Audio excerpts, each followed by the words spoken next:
tema de la chamba, ¿eh? A ver. Se necesita persona para trabajar en radioactividad molecular. No se necesita experiencia. Qué interesante.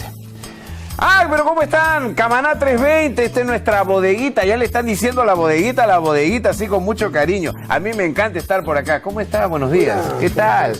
¿Qué tal? ¿En qué lo puedo servir? Dígame, acá está su bodeguita. Sí, me parece muy buena tu bodega. Parece que fueras asociado de la CONACO también, porque está muy bien surtida. Oiga, su rostro se me hace familiar. Porque si bien es cierto, usted no está punteando las encuestas, pero de todas maneras veo muchas fotos suyas ahí por la calle. ¿Eh? Usted se llama, no me diga...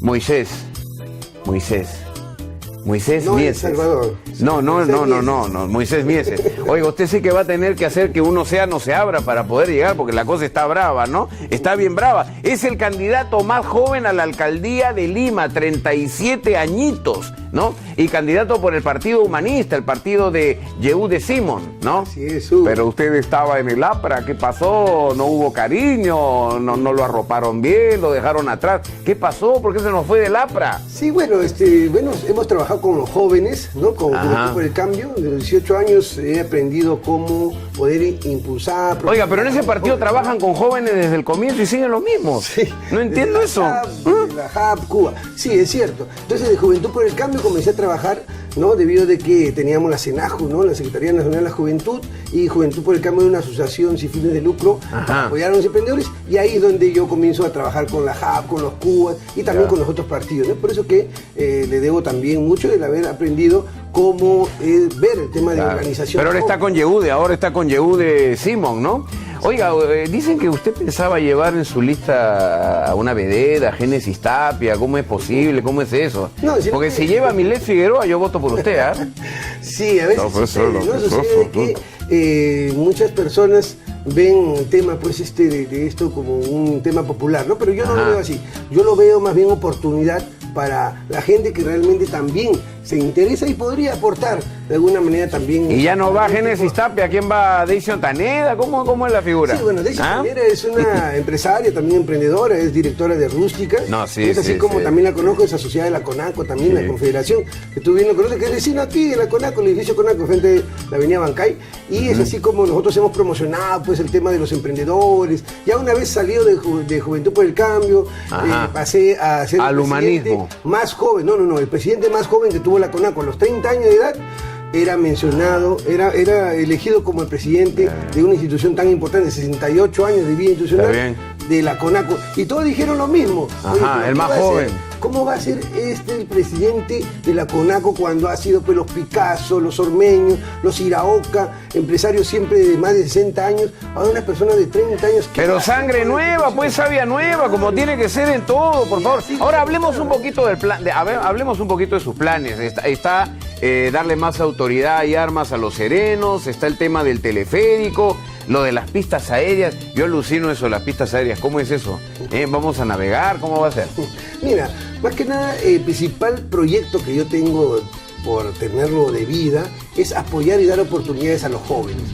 Es importante de que la autoridad le dé la mano a esta gente, porque uno promete, los mismos que estamos viendo, los mismos tradicionales políticos de siempre, prometen, llegan al poder, se olvidan de nuestra juventud.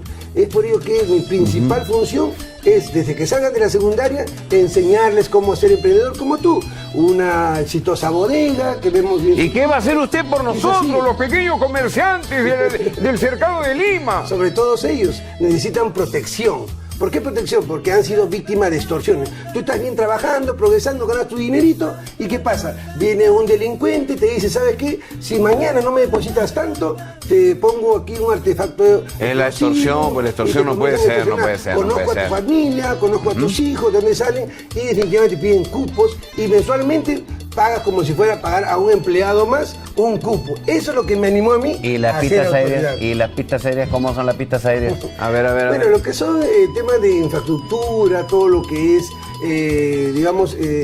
obras. Yo he dicho bien claro, yo soy un líder que me considero una persona que sabe elegir y decidir bien.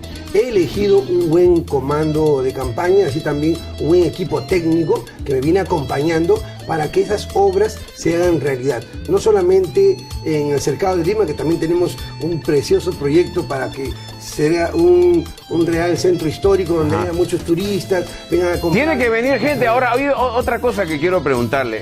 Y le voy a decir la verdad, a mí no me gusta mucho eso, ¿ah? No me gusta mucho una cosita, tengo que ser. Dice que si llega a la alcaldía no va a cobrar sueldo, porque pues... Bueno, sí, mucho... A mí me parece que deben ganar bien los funcionarios precisamente para exigirles. Pero ¿por qué usted no va a cobrar? Sí, mira, yo estoy de la mentalidad de que anteriormente las cosas se hacían bien. ¿En qué sentido? De que los que llegaban a ser autoridad eran personas honorables, gente que tenían solvencia moral y económica, que no necesitaban de un sueldo, que no necesitaban cobrar comisiones, que no... Coimisiones, ¿verdad? Coimisiones y diezmos para que el alcalde sea feliz y diga, bueno, aquí sí estoy ganando, estoy recuperando todo lo que invertí. Eso de los diezmos me está haciendo recordar la iglesia, esas iglesias que hay, que cobran diezmos, ¿no? Yo no te quiero estafar, yo no te quiero... Sí, no te quiero, ¿no?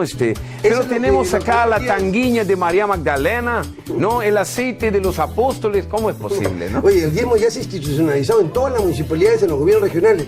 Empresarios que vienen a mí me dicen, oye, no he hecho tal obra porque no he querido dar mi diezmo. Hoy aparecía una iglesia evangélica, ¿cuál es el diezmo? El diezmo del 10% de la obra que se tiene que pagar para poder recién tener el contrato. Entonces eso ya es algo normal. Eso lo vamos a exterminar. Entonces... Bueno, sin sueldo, sin comisión, sin diezmo.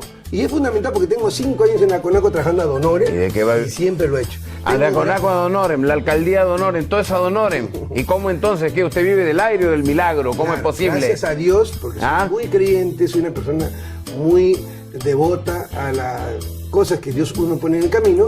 Es que yo a los 18 años, con mi primera empresa de fumigación, matando ratas, eliminando... Yo también soy devoto, pero de la Virgen del Puño, porque se quieren llevar siempre fiado. Y ya sabe usted, si es comerciante, no fíe. Hoy no se fía, mañana sí. Acuérdese siempre de esto. No fío, no doy, no presto. No fío porque pierdo lo que es mío. No presto porque si reclamo me hacen gesto. Y no... ¿Cómo puede ser? También. Así que tranquilo nomás. Muchas gracias por estar aquí. Gracias. Y espero un aplauso para nuestro amigo, por favor. Bueno, muchas gracias y ya saben, no me llamen, yo los llamo a ustedes. Vamos a... ¡Cuota! ¿Ah? ¡Cuota! ¿Qué cuota? Vámonos de acá, vamos a tener... Ya me están pidiendo el diezmo, vamos por acá, por favor, un ratito.